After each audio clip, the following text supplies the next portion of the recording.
গুছিয়ে কথা বলা দারুণ একটি শিল্প। এতে জনপ্রিয়তা বাড়ে এবং মানুষকে প্রভাবিত করা যায়। চলুন গুছিয়ে কথা বলার কিছু কার্যকরী কৌশল জেনে নিই। ১. আপনি যা বলতে চান তা আগে থেকে সুন্দরভাবে সাজিয়ে নিন। ভুলে যাওয়ার সম্ভাবনা থাকলে পয়েন্ট আকারে কাগজে লিখে নিন এবং সেটা দেখে দেখে বলুন। ২. সিকোয়েন্স বা ধারাবাহিকতা বজায় রাখুন। শেষেরটা শুরুতে বা শুরুরটা শেষে বলবেন না। ৩. তাড়াহুড়ো করবেন না, শান্ত থাকুন। খুব দ্রুত বা খুব ধীরে নয়, মিডিয়াম গতিতে কথা বলুন। ৪.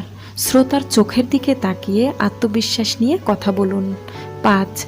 জড়তা পরিহার করার জন্যে ইয়ে, মানে, আ, উ ইত্যাদি এড়িয়ে চলুন। ৬. শব্দচয়ন ও বাক্য গঠনে সতর্ক থাকুন।